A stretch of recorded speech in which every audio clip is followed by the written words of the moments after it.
This is my first time Zooming. Can you hear me? Okay, hold on 1 second here, because I cannot hear you right now.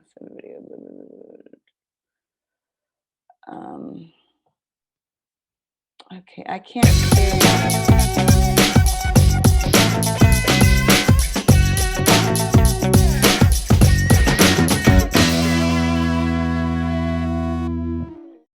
I think I'm gonna get some really good points here because I don't know. I think you're kind of important. I hope you do. So I think when I started at Priority, it was 1991, and we were doing about $30 million a year.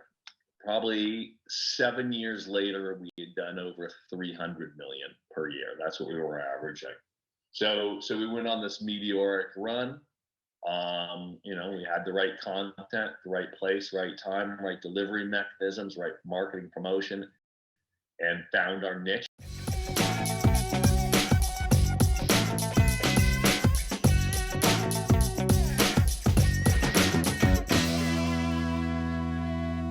I remember the music of that time as some of the most influential music. It was so great. Just and Dr. Dre, I gotta say, he had a lot of great hits, but he is the most influential as far as what I remember that time to be. And just when you would hear his music, start bobbing your head.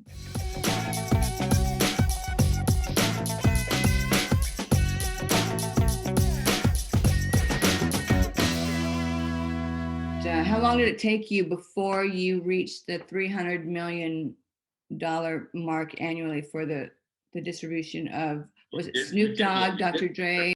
Probably 7 years later, we had done over 300 million.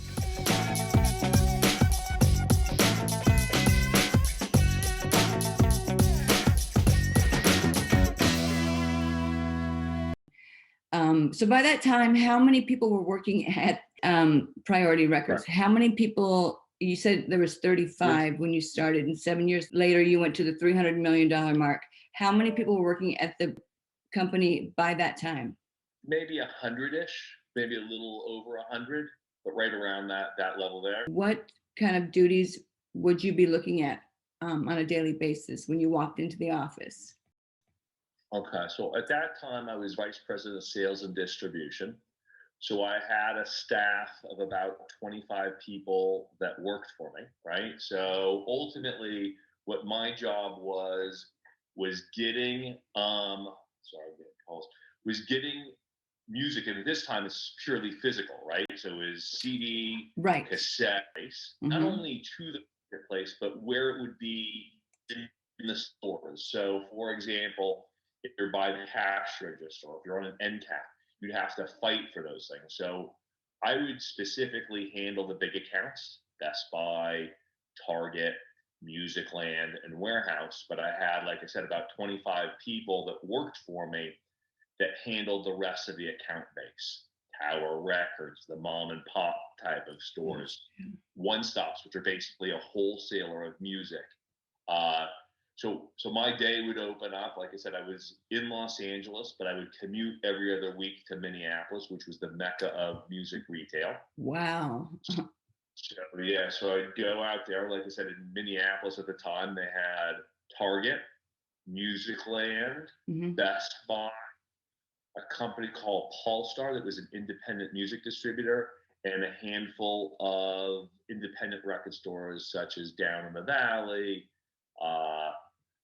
and just a whole bunch of other ones, Electric Fetus, and a whole bunch of different ones. So I would actually be interfacing with the buyers, the advertising, the corporate people at that level, as well as giving directive to my staff of expectations of what they were to do.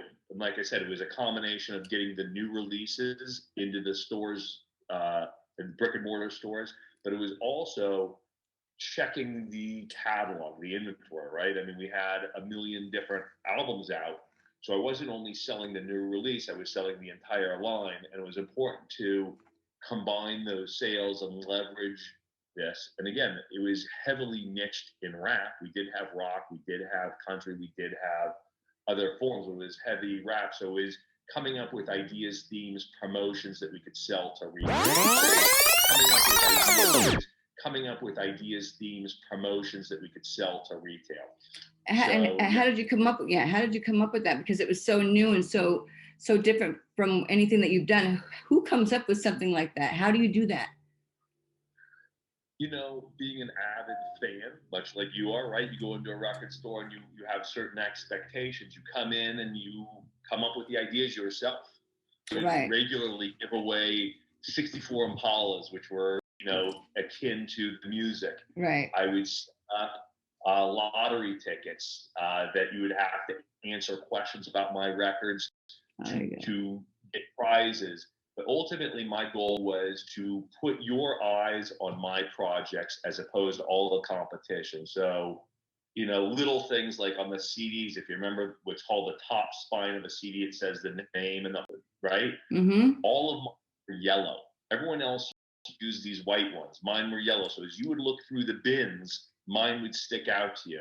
There you go. And there's a certain percentage of sales that happen as you're either a destination consumer, which means I'm going in to buy a specific title, right, or I'm just in to shop, a casual, and to get those casual consumers, you had to get these guys to hold that CD in your hand. So it was like, how could I incentivize you as a consumer to touch my product?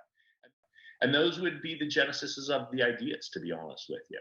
You learned that from music, or no? I learned it from being a fan too. It's like, I know you're a big music fan, right? Yeah. And I know you go to a lot, you perform a lot, you go to a lot of live shows, and there's things that you like to see in there. And if you can somehow create that type of environment to make it conducive to hit your end result, then that's what you do. And I knew that ultimately I wanted you to buy my CD. How do I get you to do that? I have you in the record store now. How do I get you to buy my CD? Do I put it on sale? Do I put it in front of your face? Do I incentivize you with big Snoop Dogg displays? So all these things came into play, and you'd have to be creative. You didn't want it to be stale. So it was a constant rejuvenation of ideas. At the same time, I would also be in charge of the advertising campaign. So I had a 5% budget for advertising. So I had a substantial budget. So I'd be advertising on radio, I'd be advertising at shows, I'd be advertising the LA Weekly, amongst other places, in an effort, like I said, to bring you as a consumer to purchase my CD at that time. You're a smart guy. Everything you do is very calculated and logical. So I wouldn't expect anything, right? So Yeah, it has to be, right.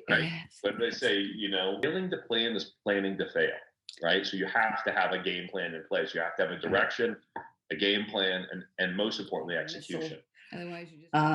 So I want to touch on everything has changed in the music business, and especially after COVID, which is interesting because to me, I didn't really know about all the changes until this class at LACC. And if I had not taken this class, I would just be oblivious. Learning about this, of course, everyone knows about streaming and downloading, but playlists and all that stuff, everything is advertising, but don't have the playlists and such, you're not going to be able to do anything. What should I, as an artist, what do we need to look for? How do we do that? So each situation is unique, right? So each artist requires its own unique marketing plan, tailor-made around the music that you make, the image you're trying to do, right? So if you're asking me, how does Lucky Bailey get onto a playlist? Well, no, is that your question? But okay, so that just, okay. So you're saying playlists are so important that you would want to talk about Lucky Bailey being on a playlist, right? They're playlists are absolutely crucial for music discovery. Absolutely crucial for music discovery, and that's what streaming is all about. So yes. How does one get discovered through the playlist? What was the that? playlists that I'm mainly referring to are curated by the DSPs. Are you familiar with what a DSP is? Yes, like Spotify. Digital service providers. So they curate their own playlists. As one example, Spotify has every week they do what's called NMF, New Music Friday. Right. And right, so all of the hottest new songs, regardless of the genre, appear on that playlist.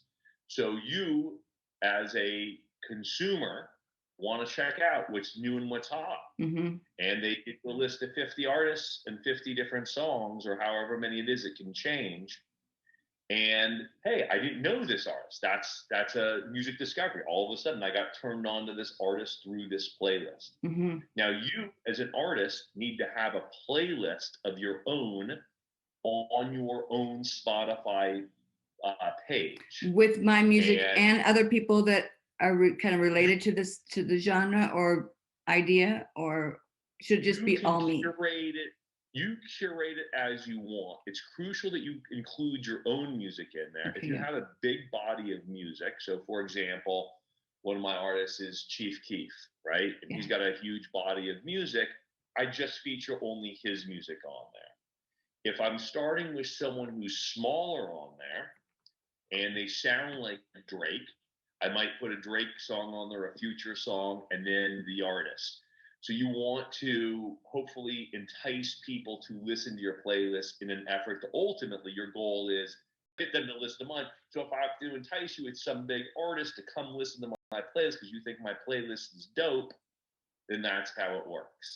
So Right. you have your own curated playlist on your page, and someone like Spotify looks to see if you have that. If you do not have your own playlist on your page, they look at that as a big minus. And like, if you can't support it, then why would I? So you have to have certain things that you do as an artist or as a label or as a manager in order to be considered to be on a curated playlist. So who finds new artists and signs them? Who would that be? Me. The yeah. Exactly. That's my position. So so I own the company. I own RBC Records, or I did own it until I sold it to BMG, which I did 2 years ago. Part of the condition of the sale is that I have to work for them for 3 years, and I continue to run my own company somewhat autonomously. So I make the determination in terms of who we sign, how we market, what kind of budget. There's a lot of decisions, there are a lot of factors that make these decisions that I have to evaluate. But ultimately, that would be my position, my role, my function to figure out what to do, who to sign. And I look at a million different variables. These websites that sell fake likes and followers. What is your perspective on that? I mean, they say that. Oh, I hate it. I absolutely hate it. Yeah. I want it to be all real, all legit. How do you Not only know? do I hate it, but so do the other DSPs. If the DSPs find out that you're faking it till you make it, they're going to cut you off. They're not going to believe in you. Right. So yeah, and it's pretty easy to read through, right? So for example, if I look at your Instagram page and you have 2 million followers and you post something and you have 42 likes, it's fake, right? Right. I'm looking at your Spotify page and it's Lucky Bailey from San Diego, but all of your followers are coming from the Philippines. Oh yeah. Right. So it's Right. as being in the business as long as I have, I can easily read through. And there's people, that definitely fake these numbers to prop themselves up to get additional attention. But if you know what you're doing, you can read through this shit pretty easily. So I do not get fooled. Each label has its own prerequisites for Okay. signing. To me, if you don't have a 500,000 monthly followers, I'm probably not at all interested. That's kind of that's money, the right? jump off point for me. Yeah, it doesn't make sense. If you got, the reality is, and I don't know if they teach you this in class, Spotify pays 1/3 of 1 penny per stream on average. Apple pays 3/4 of a penny. So is coming up with ideas, themes, promotions that we could sell to retail. to have a certain critical mass in order to make sense. So if you've got 10,000 streams, or if you get a million streams, it's 3,000. If you have a million Spotify streams, it's $3,000 of total revenue that I have to split with someone. That's not very interesting to me. Wow. But hey, I've got my artist KSI that I do 2 billion streams a year with. I have Dax that I do 250 million. I have my Gucci Man that I do 1 billion. I have Chief Keef that I do 1 billion. Those are ultimately where you can make your money. And like I said, you have different thresholds depending upon the size of your label. If you're Monty Littman over at Universal Republic and you're just looking at Taylor Swift type of people, then that's what you're doing. At the same time, there's all these smaller labels that are looking to find smaller artists to cultivate to grow them into the next Taylor Swift.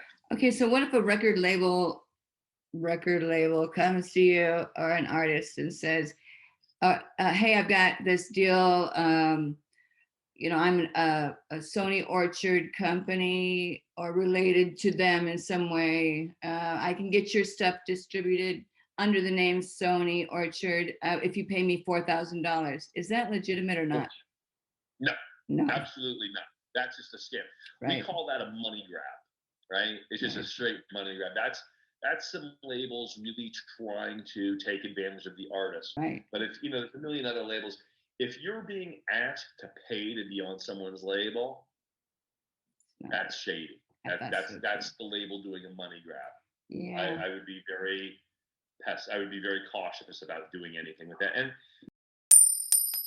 I get people reaching out to me all the time saying that if you're being asked to pay, you're being played. Yeah, and the ego sometimes as a musician, a lot of egos come in and tell you that you should do it because it looks better or whatever. But yeah, it's ultimately you look like a fool, right? I've with so people over that, and the answer is exactly right. You look.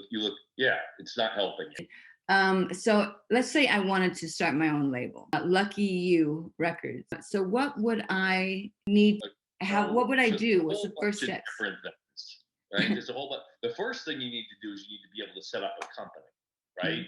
So you have to work with, you have to set yourself up probably as an LLC. So you have to pay a fee to get that set up. You have to do certain governmental things to even set up a corporation, right? Okay. So that's the first step. Okay. Then you're looking to sign artists, right? So, you go out and you have your own requirements that work for you. For me, like I said, I want, if you don't have 500,000 monthlies, I'm probably not interested in you. So you make your what's important to you. Hey, some people, it's about music. And to me, it's about music too. Unfortunately, numbers come before music. So I need to identify you through the numbers, and then I'll go evaluate your music. I know it sounds backwards. Makes sense. But that's the game, right? And just because I like your music doesn't mean you're going to be successful. And just because I don't like it, right? And I signed a lot of my artists, and I won't say who, but I might not like their music, but I respect that they have a fan base. And that's my job, is to find these fan bases and create fan bases. And that's why you're so successful. It's very difficult to start with someone from zero and build them up to a platinum artist. Yeah. I want to see someone who has separated themselves from the pack. So everyone has, there's a lot of dope music out there, and that's cool. But I need to know that you're able to do the work to get yourself out of the other million people that have dope music. What have you done? Have you made videos that have worked? Have you been in publicity?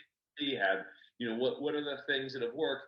And if you have those things, I want to see that they're connecting. Hey, I know, if you're on the radio in a market and they're playing your song, but no one's streaming your song in that area, it's not connecting. It's not working.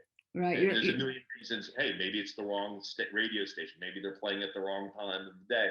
There's a million reasons, but you need to understand what those are. So for me, it's like I'm looking for your fan base. I'm listening to your music, and I'm checking out your trajectory, and I'm seeing what special sauce I can add to bring you from here to there. Yeah, everyone. Prove it. I only have a certain amount of spots in my roster. There's Right, a right. million people vying for those spots. So I can be very picky in terms of what I'm looking for. Nice. And I have to be.